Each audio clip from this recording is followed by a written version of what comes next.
Hi, my name is Greg Wood, co-founder of Archivist, and I want to spend a few minutes walking through our new feature, Cast Analysis. So first off, how to get there. I'm on any game session details page, which is what you see on screen here. In this green session actions button in the top right, click that, and then click to Cast Analysis.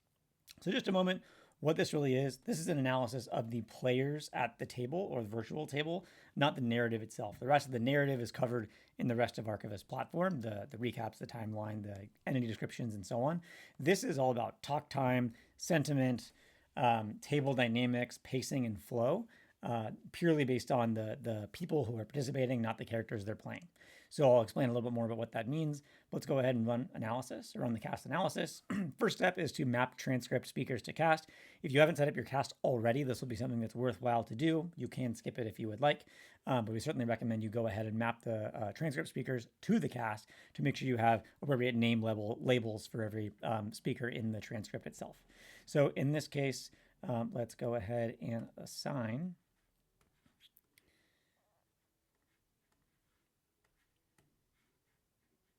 All right, thanks for bearing with me. And automatically, we've got the GM assigned to Greg here because in this transcript, he was the GM and we have that labeled there. If you need to make any edits, you can hit this edit cast button. It'll navigate you right to where you need to go to make changes and edit, and then you'll see the appropriate people populated in your cast member list.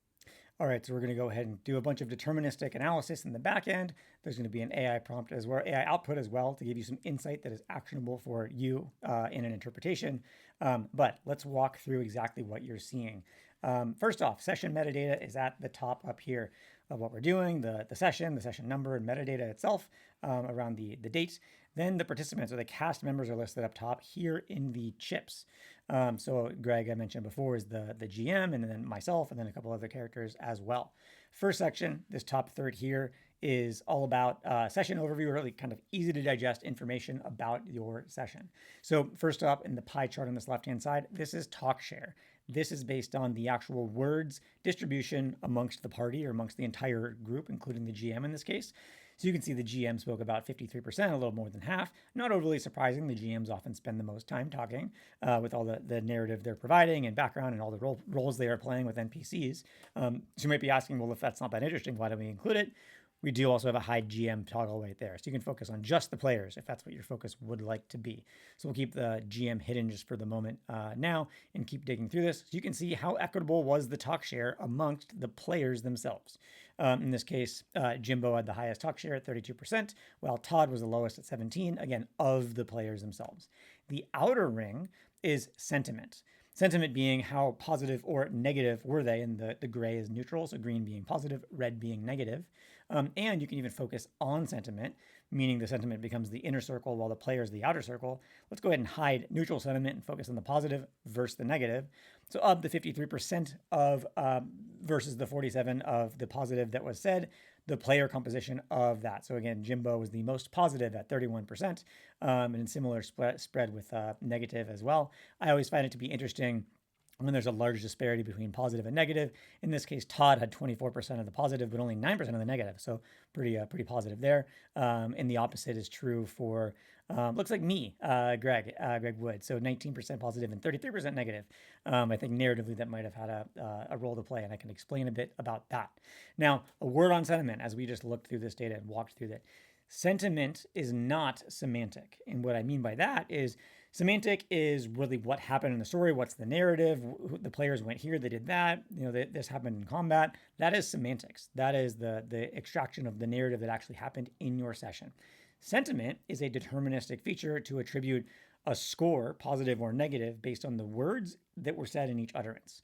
So if you say something like, or one of your cast members says something like, wow, that was really cool, that is a positive thing to say. And there's a literal numeric score that gets applied to each of those words, many of which are going to be neutral. Again, you can see kind of the breakout here. Most of it is neutral, but things that are positive or negative, like wow and cool, would be positive. And if you said, aw, shucks, that really sucked, that would be negative. I'm keeping it PG for the sake of this video. But anyway, that's the idea. So it's a deterministic analysis of the transcript based on positive or negative words. Think about it like tone. What it is not doing is picking up on, say, sarcasm. Again, this is deterministic. So I like to make this point, this important clarification. If someone is role playing as, say, a Debbie Downer, that's going to be probably pretty negative, which wouldn't be all that surprising, or as you are going to go through and look at your cast analysis, like, oh yeah, that makes sense because they were role playing in a negative manner. However, maybe they weren't, and maybe there was no narrative to back up their indexing towards being quite negative, and that would be interesting. Maybe they lost energy near the end of the session. Maybe something else is going on. Maybe they weren't as engaged. And the opposite could be true. Someone with positivity could be high energy. That could be interesting to understand. This pie chart here is on the session as a whole. We do break it down into deeper sections, which I'll walk through in a moment. But it's important to just understand what sentiment really is. The other thing I will say is we have a ton of tooltips, really info icons. You can click on things really anywhere, hover over or click on them.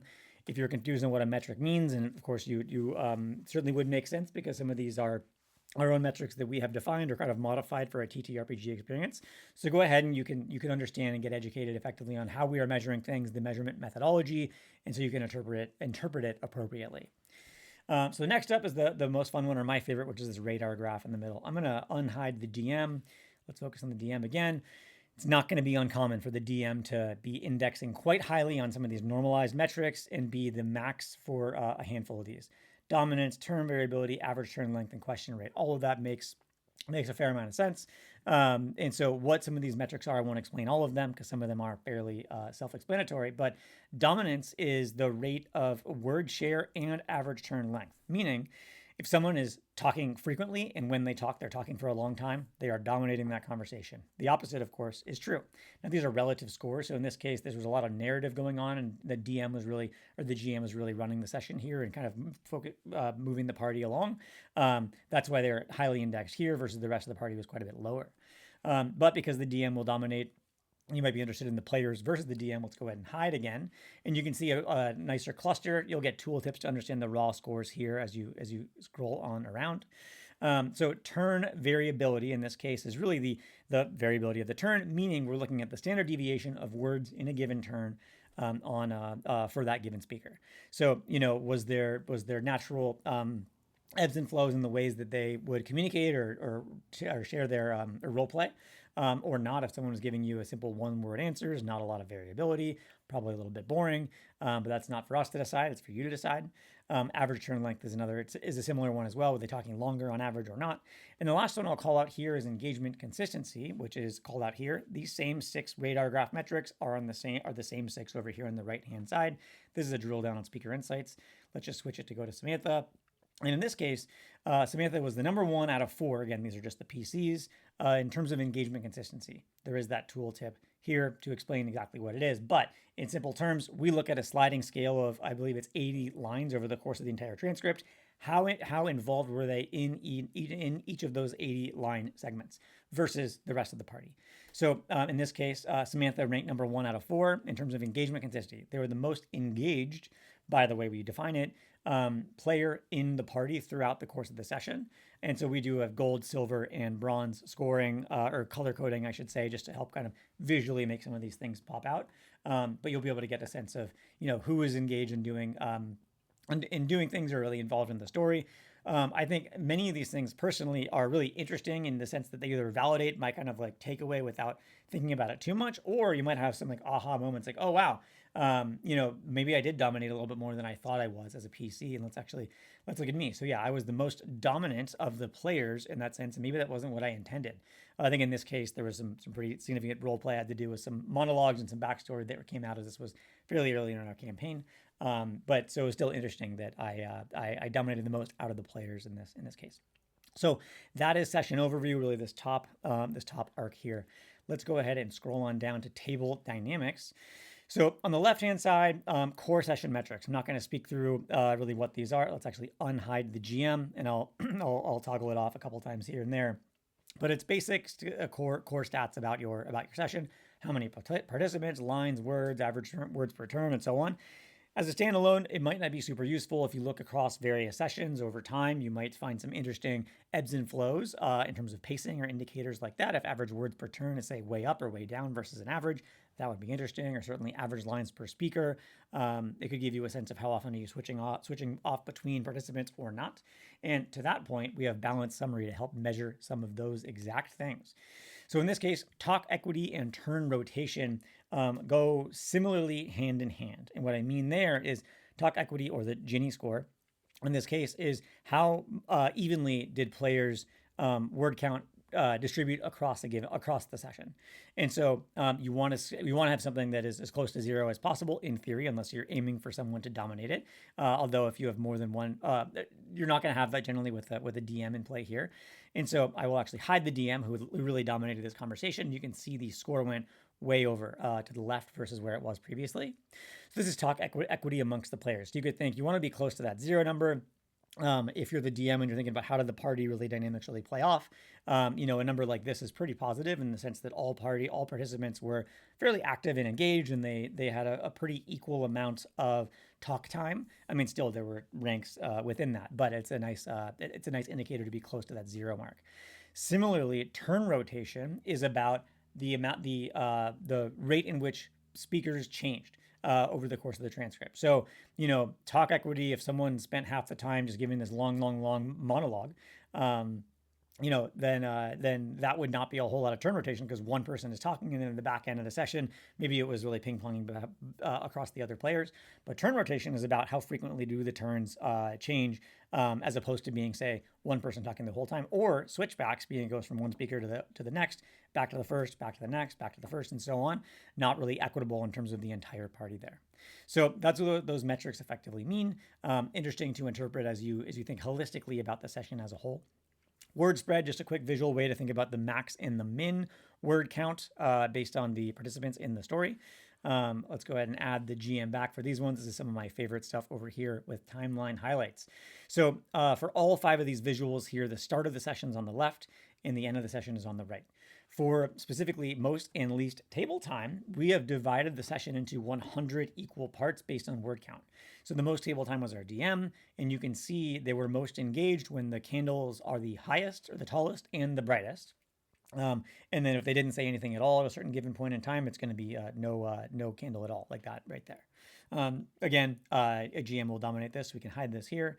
But then you look at just the players and see when were they engaged or when were they not. So in this case, Todd was pretty. He had bouts of silence for periods of time. You can see kind of like checkering in involvement. And again, maybe that's due to role play. Maybe it's due to fatigue for the real life person, real life Todd. So it's interesting to kind of get a visual of when were they active and talking versus when were they not. There's a quick visual indicator of longest utterance and then also longest silence. And it seems like I had the longest monologue in the session, and then also I maybe checked out for a little bit. Who knows? I forget exactly what happened in this one, but anyway, it'll give you kind of a quick sense of who was the longest silence and also when was that in the session. And then lastly, sentiment balance. This is just looking at the positive being the positive lines based on sentiment, and then green being positive, red being negative. And it'll give you sort of ebbs and flows. If you just look kind of taking a step back, seems like it was fairly even towards the beginning, third roughly or so. Near the middle here, it skewed more negative. I think we had a pretty large fight there, and then it got fairly quiet, maybe some strategizing and amongst the party, not a whole lot of positive or negative things said there. And then we finished the session on a couple high notes there with these bright candles. So a way to visually show how did sentiment, positive and negative, swing and flow throughout the session. And there's more of deep dive on sentiment down below, which we'll actually get to right now. So with that, the sentiment deep dive is here. A quick word, this speaker breakdown is a table. Not super interesting for me to talk about what all the columns and rows are because they can be read. But one thing I will say is, again, there's tooltips here. Long ABS, we're just trying to summarize or to truncate to fit it in the column width, but that's the longest stretch where the speaker did not speak. So I had that largest one of 111 lines that we saw, again, up here. Moving on down to sentiment deep dive. This is what we call our little wave graph. It could be... it's really a line graph, but it's waves going to show this, the curves, the ebbs and flows of that, as I've been saying, of sentiment over the course of the session. So you can see I started fairly somewhat neutral, a little negative, and then kind of really got right around neutral here, zeros being just neutrality, and then I ended up on a pretty low negative note. Again, I think it was because I was role-playing some significant backstory with the loss of a family member for my character. But it's interesting, you can look at it all the lines are there, but you can highlight different ones and see how the party did in general. Pretty even flow, section 3, pretty negative. That also aligns essentially with what we saw up here in sentiment balance. And then you can really focus on anyone and highlight anybody. You can see these colors up top that are changing as well. And clicking any one of them as you scroll on down will highlight the effective speaker the cast as well. GM is still hidden. We can unhide them. That'll adjust the totals in addition, but you can go ahead and just play with these, and they're fun and interactive. Down below, there's some little quote spotlights that are fun ones to most positive and most negative things said in any given segment. In this case, there are those 5 equal segments, 1, 2, 3, 4, 5. It'll give you the most positive and negative things said there, which is a fun one to kind of relive some of those key moments that happened in the story. The other thing I'll actually say is if you want to get really into the weeds, this is configurable. You can click up to 10. It'll go ahead and slice and dice the data and give you 10 segments. It's going to calc it in the back end. And I'm in dev mode now anyway. Oh, there we go. So it just finished calcing here. But it'll give you the same information, just slice and do 10 segments as opposed to the 5 we had before. So let's take a look at me with those negative swings. You can see really, wow, really negative there. Was okay in section 8 and then down again. And similarly, you'll get more quotes. All 10 segments are down here below. So it's an interesting one to be able to look at and slice and dice how you would like. If you wanted to say go to, 5's too many and you want to look at 3 segments or 2 segments, which would be just halves, you can certainly do that. Just click the slider there. More detail just on what sentiment analysis is hidden behind this caret. I won't explain it here. You can read that at your leisure. If you can't fall asleep one night, go ahead and read that. And then last up, because we've been giving you a ton of data and hopefully some fun, interesting visuals to click through that are nice to interact with, we want to give you a high-level interpretation. Hopefully this is also helpful for some that are not data inclined. So the insights are ready up here. The reason we hide this at the beginning, or it's really collapsed behind a caret here, is because it takes a little bit of time to run it. And so we want to give you the data so you can start digesting that before the AI call has completed its analysis. So I expanded the caret here. We've got a fair amount of content we can read through, which we won't do on this because it's not pertaining to any of you who are watching this video, but just to give you a sense of what we are doing. In general, overall table themes going to speak to the GM and overall pacing and flow of the session, evidenced by data itself. What our stance is on this is we are not telling you what worked or didn't work, but we are going to flag things that may or may not be the case as evidenced by certain metrics. So as an example, if switch entropy was really low, that would not be a good indicator of equitable turns amongst the party. And we would say something like exactly that. The opposite is true. If it was really high, or if the Gini coefficient, the talk equity was close to 0 in terms of the variability between it, those are good indicators as well. So those are overall table themes, and that philosophy is consistent throughout the write-up here. Speaker by speaker insights, it's a dedicated, mini paragraph, couple sentences for each of the session participants or the cast members. It'll talk about kind of peaks and valleys that they had in terms of in terms of participation, how often they talked, did they disengage at any given point in time. But it's supposed to be really at a glance what were sort of the key takeaways for that participant. And then table dynamics, sentiment insights, distinct patterns worth noting, cross-metric correlations, and session arcs. That was a mouthful to go through all of those. It'll call out 1 or 2 things that are interesting for each of those main categories. So again, the goal is here, we're not trying to write an essay for you to read, but it's just a quick interpretation of the data you see yourself to maybe get you thinking about what do these numbers really mean? And maybe if we're saying something like, interesting things taught being a positive sentiment, but at low participation, means he might be primed for, maybe it's the case where he's really excited and liking it, but he's having a hard time getting a word in, which could be the case. And then me being a negative guy,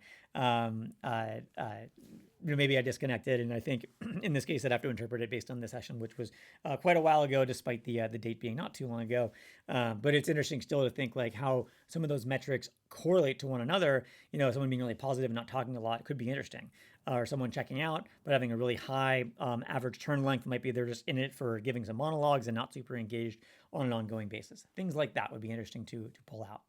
And then any sort of arcs across the timeline would be interesting: participation, sentiment, and rotation arc as they pass through all 5 segments, or what we feed the model to analyze. So that was a mouthful, but that is everything I wanted to share. What I will certainly say is we've got some new exciting improvements on CAST itself. We want to do multi-session analysis.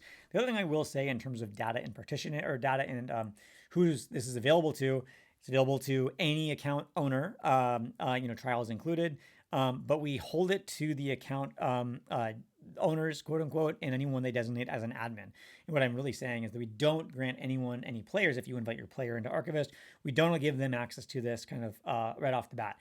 And the reason for that is we think you as the account owner certainly deserve to get this awesome insight, but some folks might feel a little uncomfortable having it point blank or reading through it, and might feel a little uneasy about that. So we give you as the account owner the information, and it's up to you with what you would like to do with it. If you want to share it broadly or just keep the insights to yourself, and if you want to make them an admin, then they can run the cast analysis themselves as well. But by default, players do not have access to it. So with that, that is everything. Hopefully this was helpful. If you have any other questions on Cast Insight or want to see some other things, go ahead and drop us a note to our email at contact@myarchivist.ai. Join our Discord. We got an awesome community there that's been tremendous to give us feedback and get us where we are today. They've already given some good feedback on some improvements for Cast Analysis 2.0 that we're excited to roll out at a future release. But that is all for me. Once again, Greg Wood, co-founder of Archivist. Hope to see you on the server, and good luck in your next session. Thanks so much. Bye-bye.